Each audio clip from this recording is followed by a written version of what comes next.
Welcome back to the Through the Eyes of Jesus podcast. My name is Isaiah Leininger.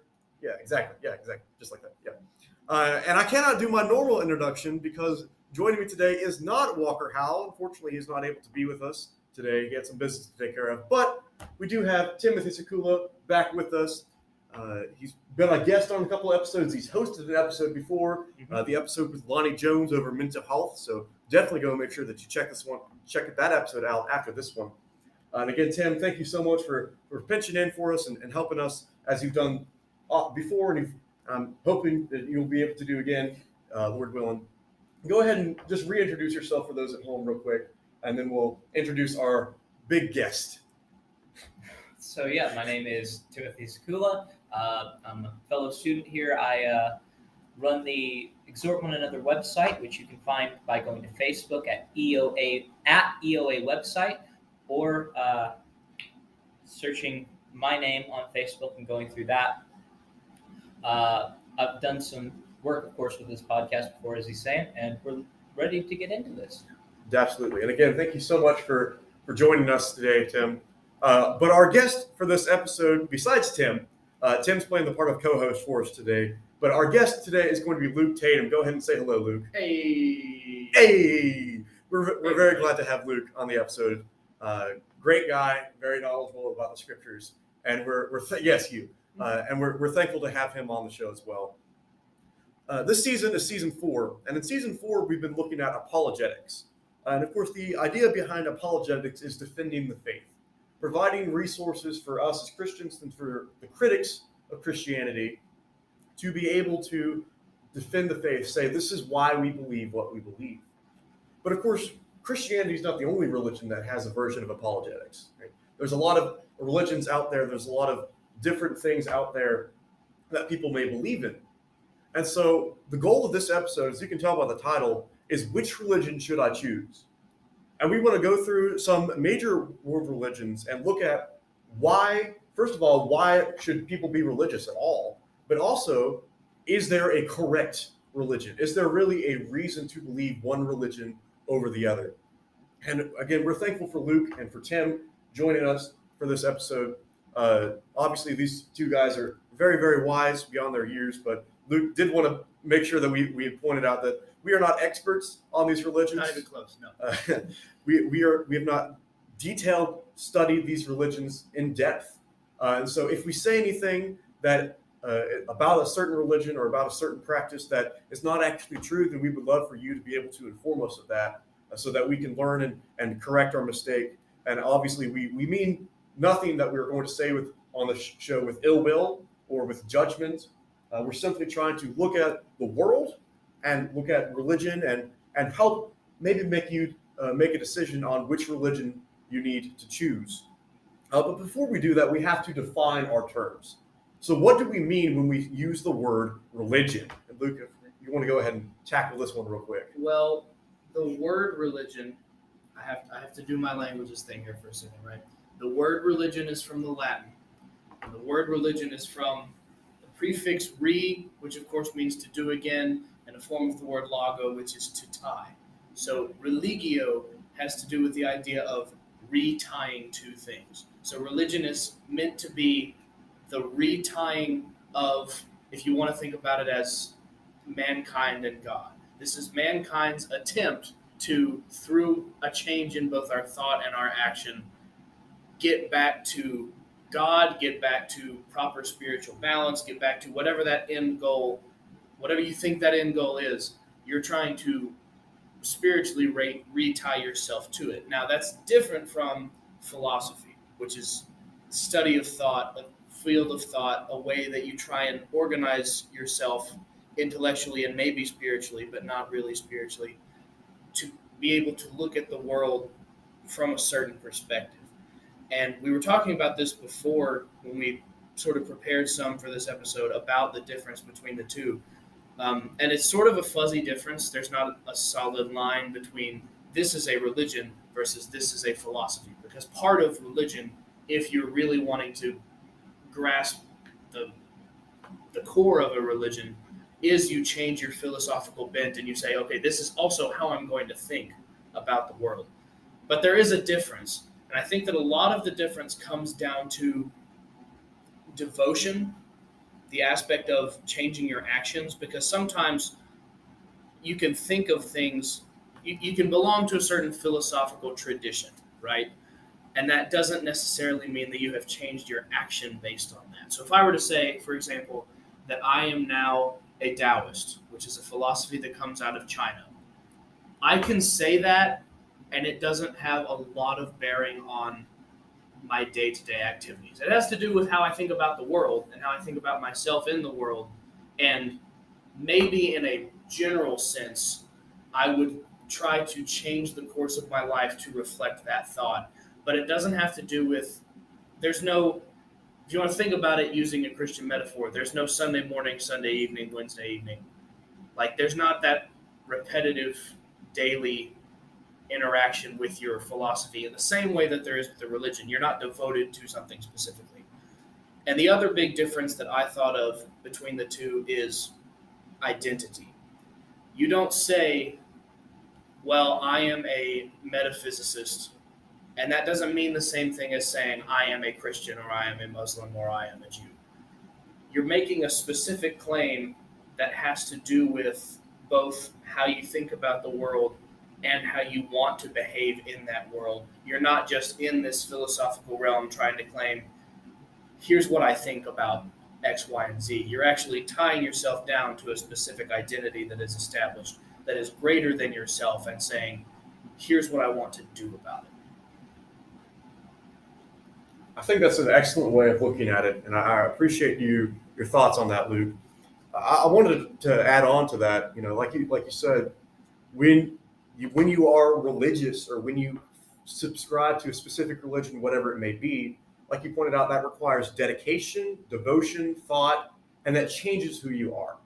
Right? There's a lot of verses in the Bible about how Christ changes our identity, how we become a new person, a new creation when we become a Christian. And I think that's not a principle that applies to all religions. If you are truly following this religion or whatever deity it may be that you are worshiping in that religion, then you are to be completely devoted to that. Now, obviously, we see examples all around the world of people who claim to be religious and maybe are not so in word. They claim to be religious in word, but maybe are not so in work, in action, and deed. But the point of the matter is, and I think, again, I appreciate you pointing this out, it's not a thought system. Religion is not a thought system. It's something that changes you. And I think that's one of the things that we need to bring up when we ask the question, why should someone be religious in the first place? Right. Like you pointed out, it's a belief system, not a thought system. It changes who we are and how we think. And so that's one of the ways that, and one of the reasons that we want to encourage you at home to be religious. Whatever religion it may be, you have to first be religious. You have to first want to worship or subscribe to a higher power. If you add on top of that, if you look at this from a more historical bent, you can also see other reasons. It helps us interpret the world around us. So like you were saying, it builds that identity. It helps us shape how we act, but it also helps shape our perspective of why everything is the way it is. We live in a tumultuous world where things like lightning strikes happen, where things like ships get capsized. And throughout the years, religion has been an answer that humanity has came up with in order to attempt to explain the everyday goings-on. We've seen religions rise and fall based on this natural phenomena explanation. And so that's another reason why determining which religion I should choose is important, because that begins to set your entire worldview into a perspective. I appreciate the point that you both just made about religion being a virtue in itself. And obviously you want to try and choose the correct religion, and that's why we're here. But you think about when Paul makes it to Athens, and he starts talking with some of whom were philosophers, but some of whom were more devoted worshipers at Athens, what does he start by saying? Men of Athens, I perceive that in all things you are very religious. He uses that as a compliment. He's not saying, y'all are dumb because you believe in all of these different gods that do all these different things.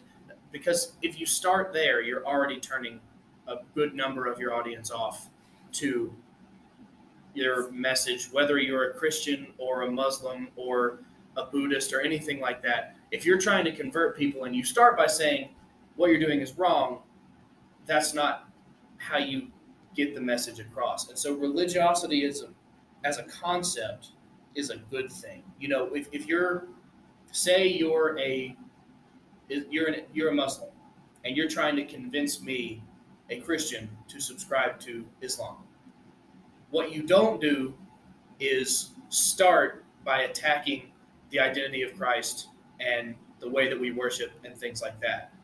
I would want a more open, positive approach like the one that Paul uses when he says, I perceive that you're very religious, because that's something that's common ground from which you can start building a relationship rather than just a head-and-head argument. Absolutely.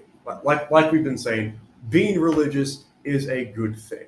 And there's a lot of good reasons for that. I think maybe the first one that we should talk about is the fact that it ties us to something bigger than ourselves. Tim hinted at this earlier, right? Not only does religion tie you to a deity, which is, of course, something bigger than ourselves, but it gives us a sense of community, it gives us a history, it gives us a purpose. And so when we are religious, again, no matter what religion you subscribe to, that ties you to something much larger than yourself. And it gives you a chance to focus externally instead of internally. It gives you a chance to look around, and again, you have that sense of community, you have that history, you have that purpose, and you have something to look forward to. And so religion, one of the reasons that we want to encourage you to be religious is because it ties you to something bigger than yourself. No comments. All right, cool. Amen. There you go. I mean, whenever something's well spoken, you just kind of let it sit there for a second. Let it simmer. All right. We also see religion, like I said, it ties us to something bigger than ourselves. It gives us that sense of community, a family, right? We as Christians, we use the term brother and sister when we're referring to someone else who is a Christian, because that's the kind of relationship that we have with them. We are a family, and God is, of course, our Father.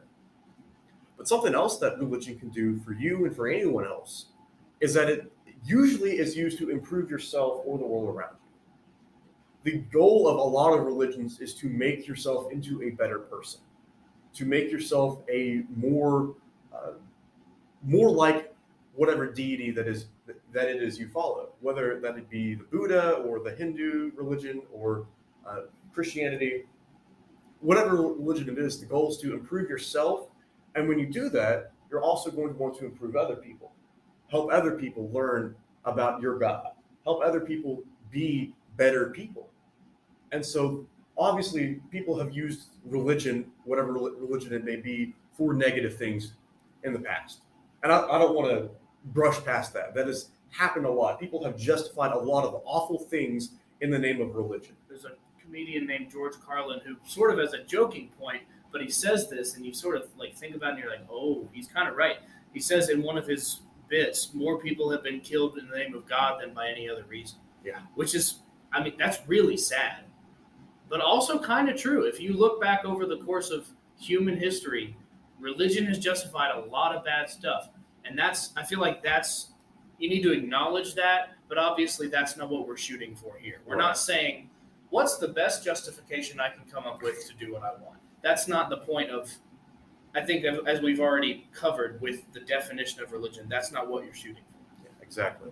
And, oftentimes, and we don't want to judge the people who have made these mistakes, but oftentimes it's people twisting their religion or ignoring certain parts of their religion, like you said, Luke, to be able to justify what it is that they want to do, right? And we see this a lot within the Christian community.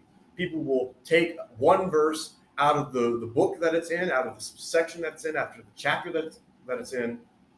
They will take that one verse and just read that and claim to that and cling to that as their entire gospel. And there's a lot of wacky ideas out there because of it. A lot of people coming up with things that are the exact opposite of what that verse is actually trying to say, because they don't take the time to really read that verse, because they don't want to. It's not going to justify what they want. And so when we are encouraging you to be religious, we're encouraging you to give your full devotion, your full dedication to this. Because when you are doing it half-heartedly or just taking someone else's word for it, that's when religion can be used to justify a lot of awful things. And that's not the point of any religion out there. I think something I want to tack on based on what you just said, as we begin to branch out from Christianity, we're kind of centering on, is that claim you made of they don't want to. A lot of times we can think about religiosity in terms of everyone chooses everything they believe. This isn't necessarily true, nor does everyone in every group believe the same way as the next person. Everyone has their own different levels of understanding and devotion to whatever it is they ascribe to. And so, especially whenever you're dealing with people who may not agree with you in your worldview, to assume that they believe things exactly the way that you understand the base levels of whatever it is that you're talking about is not a assumption with substance. Which is why we once again emphasize we are not experts in any of the religions we're about to discuss, except arguably Christianity, and even then, I don't feel like an expert most days. So We're experienced in it, right, rather than have expertise. right. I think that's a good way of looking at it. And I think that gives us a perfect segue into talking about these different religions. What we plan to do over the next couple of minutes here on this episode is to look at the 6 most popular kinds of religions out there, going in reverse order. So starting with number 6 and working our way up to number 1. And what we want to do is just give you a basic overview of this religion. We're not going to try and go in depth. Again, as we've said, we're not experts in a lot of these religions. We have a little bit of experience, and we've heard some teachings of these religions, but we are not experts by any means. And so the first one that we want to look at, and before we jump into that, obviously, again, we want to give just a brief overview, and then we also want to make sure that we are emphasizing what makes each religion a little bit different from the next. But the number 6 here, and this is according to Wikipedia, so if these numbers are off, then don't And hit us. by the way, we're not tackling atheism / secularism, because that is more of a thought system.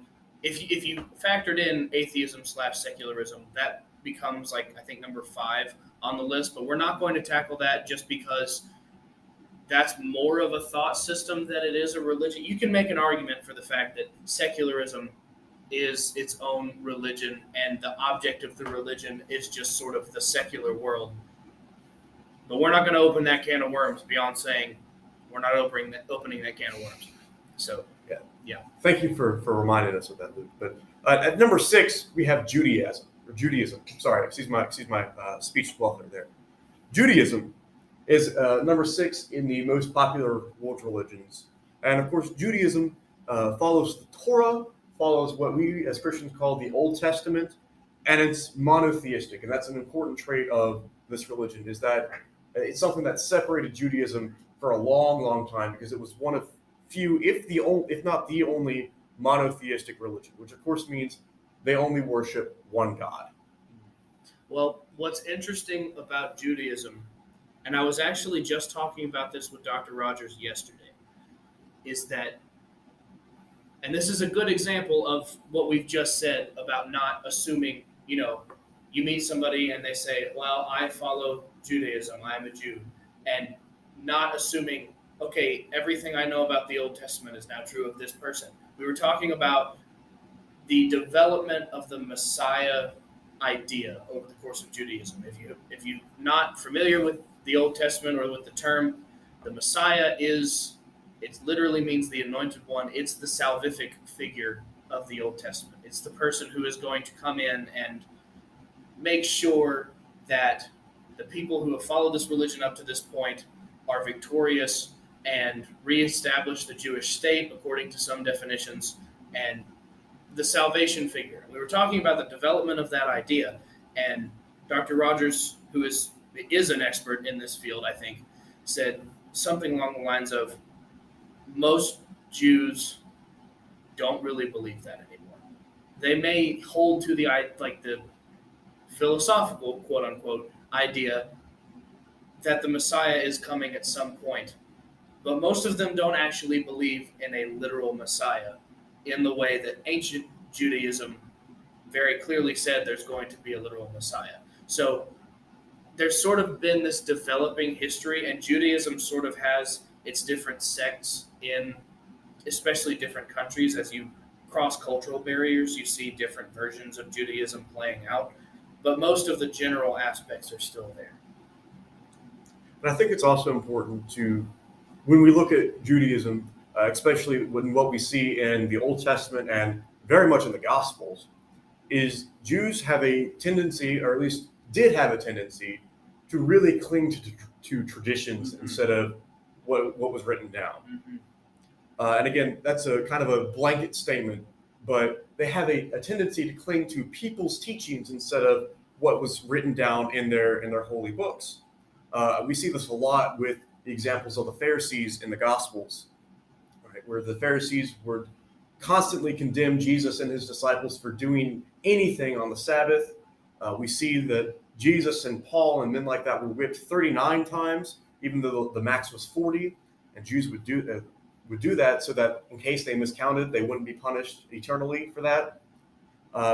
There's an example out there of something called the bleeding Pharisees. I don't know if you guys are familiar with that or not, but basically it was Pharisees who were so scared of committing adultery in their heart, so scared of looking after a woman in a lustful way, that they would walk around with their eyes closed, which, we appreciate their zeal and their dedication to not break the law of God, but there's a reason they were called the bleeding Pharisees, and that's because they were constantly running into things or tripping things or falling downstairs because they were walking around with their eyes closed. And so the idea here is that they cling very tightly to these traditions of their rabbis, of their teachers. And that's, again, could be a good thing, but not when it's directed towards man and not necessarily towards what deity has said, what God has said. If you walk into a synagogue in the United States today, almost all of them are going to have a Torah. They're going to have a copy of the 5 books of Moses. And I haven't studied this, so there's not an exact statistic behind this, but I would hedge my bets that after the Torah, the next book that you are the most likely to find is a Mishnah, which is a collection of rabbinic writings rather than something like the prophetic books that we're familiar with or the Psalms or anything like that. Their tradition is very much, there are similarities between Judaism, especially modern Judaism, and modern Catholicism in that very deeply entrenched in the tradition of the ruling class, if you want to think about it that way. Not that we're accusing any person or group of, dictating faith to another, but tradition of the church or of the group is very, very central to how they view their religion. And those traditions have been passed down, and like you said, those are kind of ancient rabbinistic teachings that a lot of modern Jews will still hold to. And I think that's a good segue to help us talk about number 5, which is tribal and local religions. And those are very tradition-based as well. Did you have something, Tim? Yeah, so when thinking about this topic, it's an incredibly broad topic with this one particularly. There's a resource out there called the Joshua Project, which talks about specifically a Christendom outlook of people groups, kind of that go into all the nations idea. And they claim that according to their research, their current numbers are that there are 17,429 different people groups located across the world. These are people who speak a language in one place. And of these, many of these have their own unique type of religion, especially as you get into less and less quote-unquote modernized or quote-unquote developed nations throughout the world, especially as you move farther from cultural epicenters like Asia and Europe and now the United States. This could be practically anything. And you can even break down the larger ones into these smaller sects. This is an incredibly broad topic, so it's really hard to talk about tribal or local religions at this level. And I appreciate you bringing that up, Tim, especially that statistic for us, because as we mentioned, there's so many different versions of tribal religions, different spin-offs, if you will, of other religions. And so it's hard for us on this episode to really get any depth on this particular religion because there's so many different varieties. And like you mentioned, Tim, especially in what we might consider third world countries. And And so it's hard for us to really point to anything with these tribal or local religions because each one is different. Each one is unique. Each one has a different set of beliefs, different deity, different practices. But we just wanted to point out to you that these things are here, and as you mentioned, there's a lot of people who will hold to these. Number 4 on our list is Buddhism. And of course, Buddhism is following after the Buddha, the enlightened one, I believe is the English translation of that name. And Luke, if you want to go ahead and give us a little bit more depth on that, if you can, please. Right. Okay. So you have Siddhartha Gautama, who is a prince of an ancient Indian dynasty. And Siddhartha Gautama has basically everything that he wants. And you sort of have the Ecclesiastes lesson happening at the beginning of his life, because the lesson of Ecclesiastes is, I tried all this good stuff, none of it worked, maybe I'll try God. You sort of have the Buddha, he's not the Buddha yet, you have Gautama having that revelation early on in his life and saying, hey, I'm the richest person around. I'm also miserable. This is not working. So he leaves his house, he absconds all of his wealth, and he says, I'm going to basically live in the wilderness until something happens. And eventually he is in the wilderness, he's meditating, and he comes to this enlightened state. The Indian word for which is nirvana, not the grunge band, but the concept of enlightened balance. And he comes up with this system wherein you can try to reach that state of balance for yourself. So the whole point of Buddhism, as it's been passed down, is how do I, in whatever situation I'm in, reach personal spiritual balance within myself, within the universe around me, in my relationships. It's really focused. It's an internal focus. And this is the one of the 6 that we're talking about that I think is the closest to that philosophy, thought, experiment line, because it involves less obvious devotion than these other ones do. But you are it's devotion to ideas. And the worship is less, typical than what we think of worship being. But you are still devoted to this, and your identity is somebody who's striving to achieve nirvana like the Buddha did before me. And so they have an interesting relationship with the Buddha himself, because they don't exactly say, at least as far as I'm aware, no great Buddhist thinker since him has come out and said the Buddha was God, or he was like God on earth, this divinely inspired figure. But he was the first one, according to them, to reach this state of perfect balance and to say, hey, this is achievable. Here are the things that I did to get there. So that's sort of the focus and the drive, is to try and find balance in every sense that you can find balance. And there are specific virtues that they emphasize within that, and specific practices that they say, this works. This is how you get to balance with the people around you and in yourself. Thank you, Luke, for helping us understand that a little bit more. I believe it's number 3, is Hinduism. Hinduism is a little bit different than all the others. Obviously, all of these are unique, and they have their own kind of practices and beliefs and that kind of thing. But with Judaism, we have that monotheistic focus. It's focus on one God. And then with Buddhism, as Luke pointed out, there's not really a focus on deity. It's becoming enlightened, reaching that state of mind, so to speak. But with Hinduism, we were talking about this a little bit. We are not really sure if it's monotheistic or polytheistic, if they serve one God or multiple gods. And there's arguments to be made for both sides, probably. Well, it depends on how you take their description of gods, because when we think of God or a god of a different religion, we think of a personal entity, and we think of something very defined. Not necessarily, you can't put God in a box, but you can parse things out about God that are typical of his nature.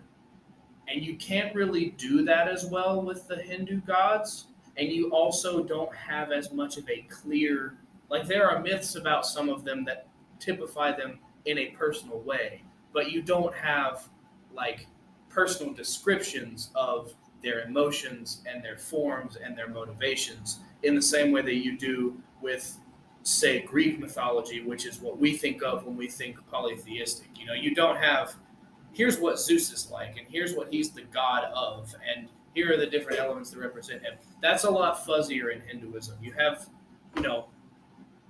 something between that depiction of a god and like a primeval force that is one of the governing forces of the universe. It's something between those two things. And different people will say there's just one of those with a bunch of different aspects, or no, they are different things and they have specific names and different things that they do. It's complicated. It's not easy to nail down.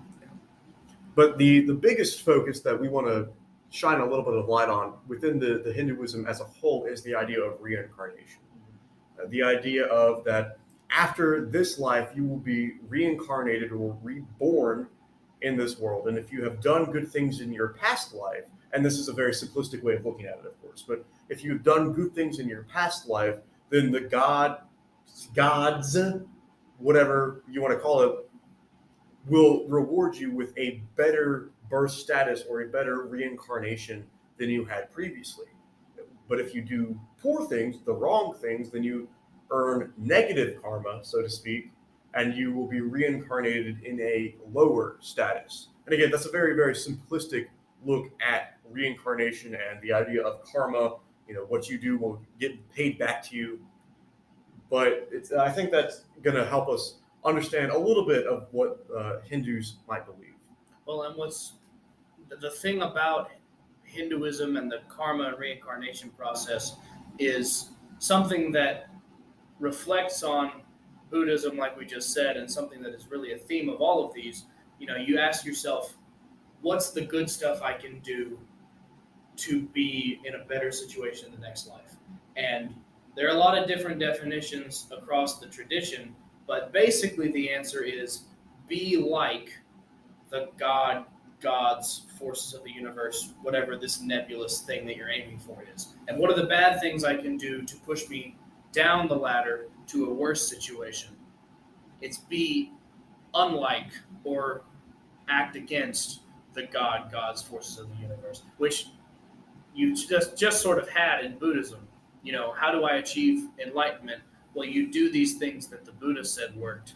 And if you think about Christianity, which we will in a little bit, how do I not earn salvation, because we can't do that, but how do I fulfill the goal in a sense? It's be like Christ. How do I not fulfill the goal? I don't be like Christ. So there's a common theme of there's this one specific point that you're striving for, which has to do with the identity aspect of the religion.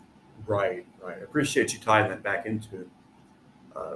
Like you said, the idea is to become more like God or gods that you may serve. And that's the point of Judaism. That's the point of some, if not a lot, of the tribal kind of religions. That's the point with Buddhism. That's the point with Hinduism.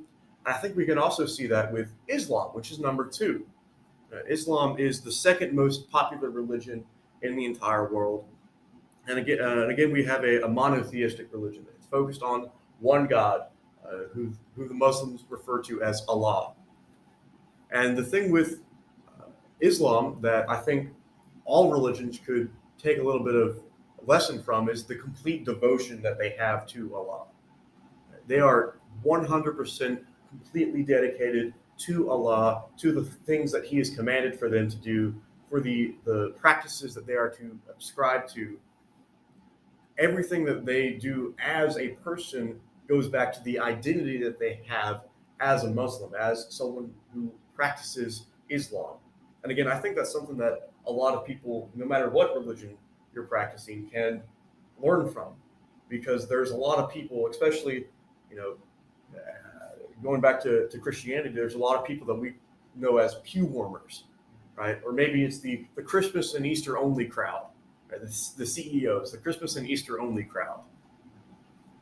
these people who claim to be religious or claim to follow the certain religion in word, but their actions don't really say anything about that. They will tell you that they are a follower of this religion, but they do not act like it. And I think that's something that is very definitive about Islam, is their devotion and their dedication to their faith. Well, and you see that play out in, we talked a little bit about the development of Judaism over time. If you look at the development of Islam over time, Islam, as far as their worship goes, as far as the outward expressions of their faith, of the six, arguably looks the closest now to what it did when it started. You have the 5 rights or the 5 pillars of Islam that they keep to, that are based on the calendar, but that they keep to every single year. You have the Hajj, the pilgrimage to Mecca. You have the Quran, which is an incredibly impressive document. And there's a sort of unspoken rule in the Muslim community that a Quran is only really a Quran if it's in the original Arabic language. So like if I were to say the Bible is only the Bible if you have a Hebrew Bible plus the Greek New Testament on top. They say that the original Arabic version of the Quran is the only real one, and if it's translated into English or French or Spanish or something like that, yeah, I mean, you can follow that, but we really want you to get back to the Arabic Quran. Like, that sort of draw and that similarity that you see across their history is very impressive. And I think that's really a part of their focus on destroying falsehood. Right? When you translate a document from one language to another, there's going to be sentences that don't sit the same way. There's going to be words that you may not have a great translation for in the other language. And I know you guys have studied a little Greek. I have not studied Greek, but when we look at, like we were talking about with the Greek New Testament, there are words in Greek that we don't have a great word for to replace it with in English. There are phrases in Greek that don't make sense the way that they're worded, and so we have to rearrange the order of the words in order to help it make sense to us as an English-speaking reader. Yep. And that's why I think they focus so much on keeping it in the ancient Aramaic language, because of the fear of any mistranslations that could be written into the Quran there. And again, there's this whole focus within Islam on destroying falsehood, not just teaching what is right, but destroying what is wrong. And obviously, we don't want to lump all Muslims together into the radical kind of Muslims that we may think of because of the fear that some people have of Muslims in this country. We don't want to make any grand assumptions or blanket statements about that kind of thing at all, because when you look at it, at least the way that I understand it, it's only a very small percentage of Muslims who are the kind of radical, I don't want to mention any specific names, but like terrorists, right? It's a very, very, very small percentage of Muslims who are that extreme. And so obviously we don't want to make any generalizations here, but there is a focus within Islam on destroying what is false. Allah is Allah, and anything else that tries to be Allah can't happen. Right. And that, of course, goes in with the idea of they want to be in good standing with Allah, right? We talked about it with Judaism and with Buddhism and with Hinduism. You want to be in good standing with your deity in order to be elevated in whatever particular way, whether that be physically rewarded or spiritually rewarded. And so I think that's a really good way to help us think about, again, a very, very basic and simplistic overview of the Islam religion. But as we've already mentioned a lot on this episode, and as you can tell just by the name of this podcast itself, we, the three here in this room, are Christians. And that is the most popular world religion. And obviously we're not Christians just because it's the world's most popular religion. And when we say Christianity, there's a lot of different denominations. There's a lot of different sects within Christianity. And if you want to hear more about that, we have an episode with Logan Richardson a couple seasons ago that you can go listen to about denominationalism. But anyway, the point is, Christianity is the most popular religion in the world. And even though it is kind of accidentally lumped in with these religions sometimes, it's very, very, very different than anything that we've been talking about up until this point. Christianity is separate, and of course, as we three are Christians here, that's the religion that we cling to, that we hold dear, and we believe that it is the religion that makes the most sense. But what makes Christianity different? What separates it from the pack, so to speak? There is certainly a nature of self-sacrifice to it. As you look through some of the beliefs that we've mentioned and some of the ways that these are applied in practice as people view them, there's certainly a bent towards achieving. So with Buddhism, we talk about achieving that nirvana state. It's the end goal is to gain something. Christianity's end goal is self-sacrificial. It is a putting away of self. It's not, while there is a gain to be had, there is a reward in heaven. The goal is not in and of ourselves. Our goal is the glorification of God through ourselves. And I sort of have a theory as I look over the 6 that we're talking about. I think that the reason that the more popular ones are more popular is what you just said, because there's something about the self-sacrificial aspect of religion that just works. If you think about, okay, let's go from 6 to 1. What's the point of Judaism? Obviously, it's to keep the law and to do everything right, but broader than that, why are you doing everything right? Why do you want to keep the law? Judaism says you want to keep the law to be a part of the Jewish community. That's a self-serving goal. You want to become something for yourself for the sake of the community around you. Tribal religions. Very hard to do a very broad, sweeping, what is this all for statement for, but in general, it's keep the tradition of the tribe going, which is a self-serving goal. I want to become this for the sake of myself and the generations after me. Buddhism. What are you doing it all for? I want to reach that state of nirvana. That's a self-serving goal. You want to reach that state of nirvana for yourself. Now, Hinduism's the weird one, because I think if you ask a modern Hindu, what's the point of Hinduism? Their point is that karma reincarnation cycle, where your goal is to improve yourself. And yes, you become more like the gods and can sort of praise them in that way, but climb up the reincarnation ladder, have good karma, self-serving goal. But if you ask an ancient, if you look at the Rig Veda is one of the founding documents of Hinduism, arguably the oldest one. There's nothing in there about that.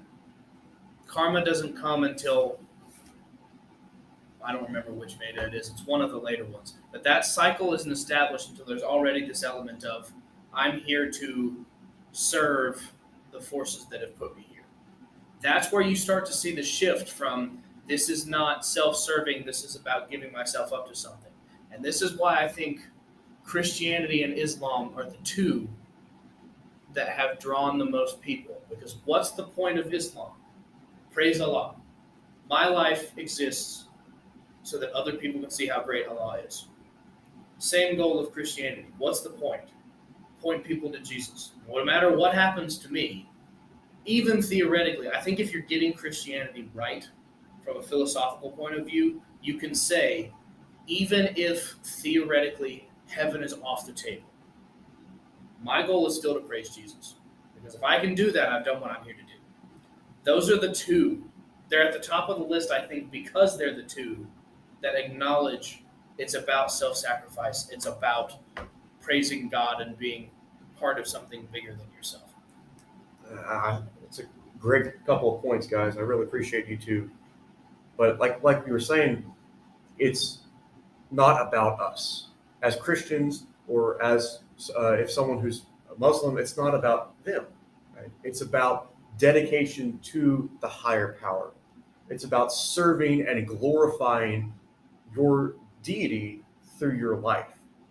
Of course, with us as Christians, that is for God. Our goal is to glorify God. But why do we do that? Well, it's because, and this is where Christianity separates itself from Islam, as far as I'm aware.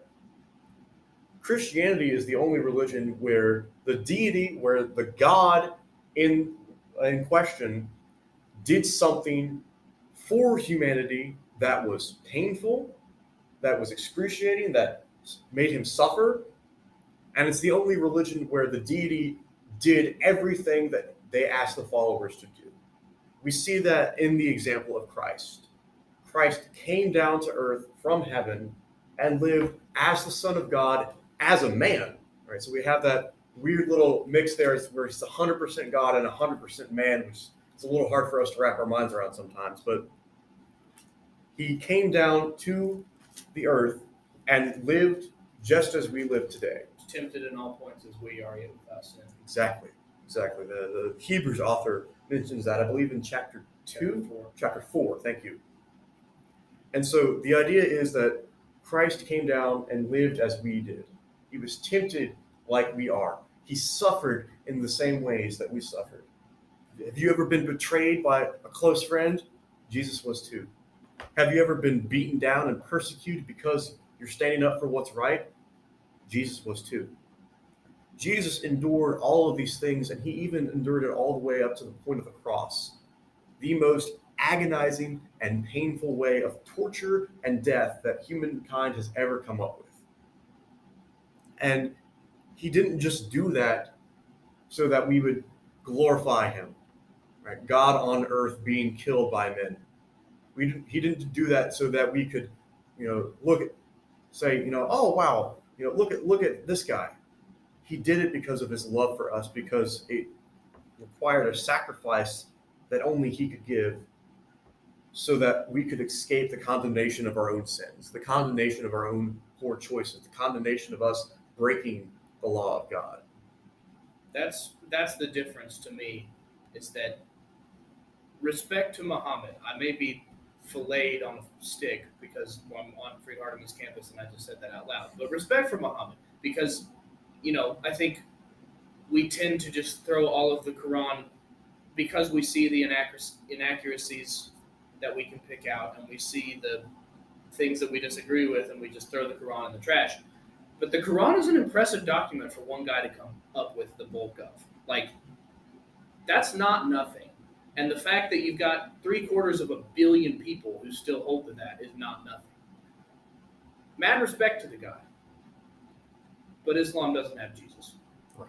And you make a very good point, and a very important and appropriate point about him being the example of self-sacrifice that his followers needed. But also, if you just look at his character, I mean, Muhammad was a great teacher, but you don't have stories of Muhammad eating with tax collectors and sinners, or associating with lepers who, by every stretch of the imagination, he shouldn't have, or collecting his followers from a bunch of nobodies and turning them into totally different people by the end. Muhammad's a great human teacher, but I think, and I acknowledge my Christian bias as I say this, I think if you put the two of them up against each other, Jesus is the one who transforms people's lives in a more meaningful, character-altering way. As you're starting to get into, the image of Christ is also one that reaches out. So you brought up his followers coming from nothing. You brought up the tax collectors and the sinners and the lepers. Christianity is reflected in that model of Christ as something that goes out into some people who we wouldn't otherwise associate with. There's a very altruistic nature to it, in which we are to reach out to anyone, regardless of situation, in order to do good to them with nothing in expectation in return. It's a self-sacrifice once again, but in terms of giving rather than necessarily taking from ourselves, where we're to be giving good to those around us. A couple of weeks ago, I got to worship with the Walnut Street Church of Christ in Dixon, Tennessee. And the speaker there was a man named Chris McCurley. And his lesson there, he's working through a series of lessons about what the church should be, what God's church should be.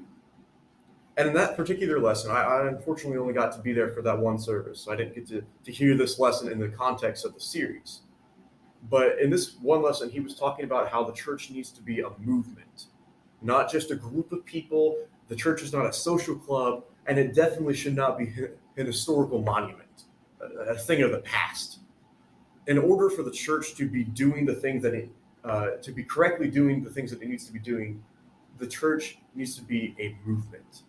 It needs to be like you were saying, Tim. It needs to go out and spread to other people. It's not something that we can do by ourselves. If you are a Christian by yourself, then I don't think you're doing it right. And again, we don't want to pass judgment on anyone because that's not our place. But in order to be a Christian, that involves a lot of fellowship, a lot of support from other Christians, and that involves going out and telling people about this God, this Son of Man who came down to earth, lived as we did, was tempted as we are, yet without sin, and died on the cross because of his love for you, because of his love for us. That's what makes Christianity different. And I think that, again, put Christianity and Islam up against each other. They're the two biggest. I think because it goes back to the self-sacrifice aspect is a large reason why they're the two biggest. And the other reason why they're the two biggest is because they are inherently evangelistic. This is about going and getting more people who are not Christians or Muslims, depending on your camp, and getting them into your camp. Now, put them up against each other and ask the question, why are you evangelizing? A Muslim will say, and again, I'm not one of those, and I don't speak for all of them, obviously, but a Muslim, based on what I know, would give an answer about the importance of truth and the importance of the praise of Allah and the importance of being correct in his eyes. All of which is true of Christianity. Truth is very important, and you do want to be correct in God's eyes. But if you ask a Christian, why are you evangelizing? Because of what Jesus did for me. And because I acknowledge the fact that because of what he did for me, my entire life is about other people. And if my life is about other people and I don't try and tell them about what Jesus did for me and the fact that he could do the same thing for them, I think I've gotten it wrong. That's got to be number one on the priority list. The focus is not on us. Right. It's on the Creator. It's on the Savior, the risen Messiah. And I think it's important for us to think about the fact that, like we mentioned earlier, when you become a Christian, you are changed. You are not who you used to be.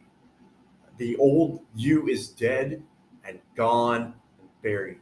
And there is a new you in that person's place, dedicated to serving God and to teaching other people about him, because the gospel of Christ is so transformative. It changes people. There's a man from back home, one of my mentors, one of my best friends. You look at the guy, he's a taller guy, he's a bigger guy, bald head, and a goatee, and he's just covered with tattoos. And he can tell you all kinds of wild stories about things that he did in his youth. You look at that guy and you think, wow, that guy's a professional motorcyclist or a bouncer at a club. Right? Just by appearances alone, he's a big, tough guy. He's not the kind of guy that you would expect to be a high school teacher. Not the kind of guy that you would expect to be a preacher. And yet he is. And we look at people like him, and I love telling people the story about how rough he lived in his youth and some of the things that he did when he was younger, and then how he became a Christian and now is a minister of God's church. The power of the gospel is this: it changes people from dirty, rotten sinners, myself included, to people who are trying to be like Christ. That's the beauty of the gospel. And I think that's another thing that's unique to Christianity, is that sense of a new life and hope. If you look at where we focus on in the afterlife of these other religions, there's not really much of a change that takes place here. So with the cycle of reincarnation, you die and then you're brought about into a new place. Of course, there is an afterlife in Islam, but it takes place after this world. This is a transformation in Christianity that happens while we're here. That old life is taken away. It's a life of a second chance, which is a message of very intense hope. And you see some, like you're saying, totally different stories. People who completely change because of the influence of Christianity and that second life it's given them. I mean, we have an example of this in the Gospels, in the book of Acts at least, with a man named Saul. Saul was a Jewish religious leader at that time, and he sees this new brand of Judaism, as he thinks about it, popping up. And he starts to arrest these people, and we even see accounts of him being present when they murder some of these people. Stephen in Acts chapter 7 comes to mind. And then he's taught the gospel. He's taught about Christ, and he's baptized for the remission of his sins. And from that point on, and I think it's important that, it's an important detail here in the story, is that formerly he is known as Saul, but for the rest of his life he goes by Paul. And that's because of the change in him. Now, obviously, the name is not really important, but I think it helps us distinguish that in the life of Paul. Formerly he was Saul. He was a killer. He was a murderer. He was persecuting the way. Now he's Paul. Now he's a preacher. Now he's a teacher. Now he's the greatest missionary of all time. The gospel changes people. The gospel inspires people. It transforms people. And that's the kind of message that we want to present to you at home. We're not trying to teach some wealth and prosperity kind of gospel where everything's going to be good in your life, because that's not how it is. Wasn't for Paul. Wasn't for Paul, that's right. But the power of the gospel is the power to take you from who you are to who you need to be. Christianity, again, it's different. It's special, it's unique, and the three of us here, and along with Walker and every other guest that we've had on the show, we hold to this, and we believe it's true, and we believe there are ways to prove that it is true. And that's the point of the rest of this season, is to look at apologetics and to look at ways that we can prove that Christianity is right. But why choose Christianity? Not going into the apologetics issues of how we can prove that it's right. Why choose Christianity at all? I think it's important for us to think about the fact that we get to be like Christ. We get to be like the Son of God. There are multiple times in the scriptures that an apostle or a disciple will write something along the lines of, if you do this, then you will be called sons of God. What a high honor that is.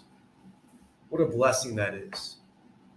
So we get to be like Christ, both right now and what we do, what we say, how we talk to people, how we teach. But we get to be like Christ in the eternal life as well. Not only that, but we get to learn about Christ now. We get to serve him and worship him and point other people to him. And if we are faithful to what God has said, then we have confidence and we have assurance that we will be with him in heaven for all eternity, in a land filled with no pain or sorrow or tears or suffering.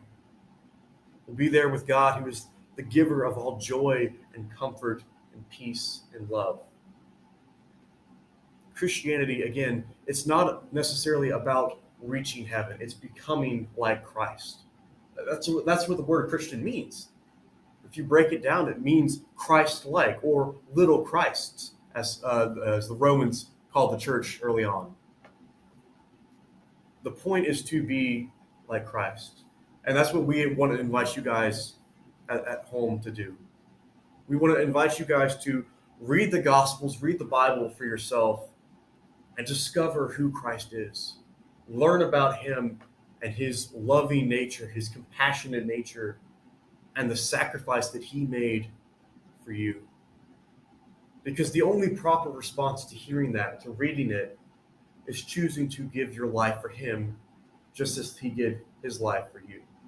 Now, we're not asking anyone to be crucified. Let me make that clear. We're not asking for anyone to put their life on the line. What we are asking for you to do is to read the Gospels, learn about Christ, and learn who he is.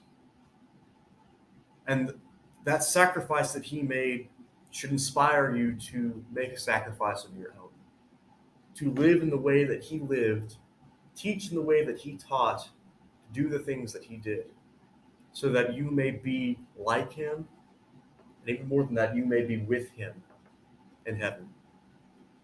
Thank you guys so much for joining me on this episode. I love each of you, and I love all of you guys at home. I'm so thankful for the opportunity that this podcast has given to me, that the opportunity that you two had to come on today. And I know that there's been a lot of things that we talked about, a lot of good discussion. And again, thank you guys so much for helping out with that. But there's probably a lot of things that you guys have questions about, and that's great. We would love to talk to you. We would love to help you with these questions. We would love to study the scriptures together with you. If there's any way that we can help you at all, not just with a Bible study, but anything at all, we would love to do that for you. There's many different ways that you can reach out and contact us. We have an Instagram page, TTEOJ_podcast. We have a Twitter under the same name. We have a Facebook page, Through the Eyes of Jesus Podcast. We have an email, which is info@tteoj.com. We have a phone number as well. We would love to get in contact with you. If there's anything that we can do for you, please let us know. We would love to help you understand the scriptures. We would love to help you understand Christianity. And again, thank you so much for tuning in. This podcast would mean nothing if there were not people to listen to it. And so we're so thankful for you guys and for the encouragement and the support that you have been to us. If there's nothing further, then I'm going to ask Tim to close us out in prayer. Let's bow. Father, we thank you. You've given us the wonderful opportunity to sit down today and not only look at what people believe and why you should believe in Christianity, but also to sit down for a minute and examine why we believe the way we do, to sit down and take into account the reason for our faith and attempt in some way to share it and share the reason why we are so motivated by that faith. We pray that what has been said here can be educational, can be helpful to some. It may not be all that someone needs in order to set up or to really dig into a deep faith, but we hope that maybe it's planted a seed that may lead to honest discussion and thought. We pray for those we can affect with this message, and pray that those of us who already have been affected can be able to use that reason why we believe in order to help other people choose what it is that they believe. Help us to be effective workers in your kingdom. It's in your son's name that we pray. Amen.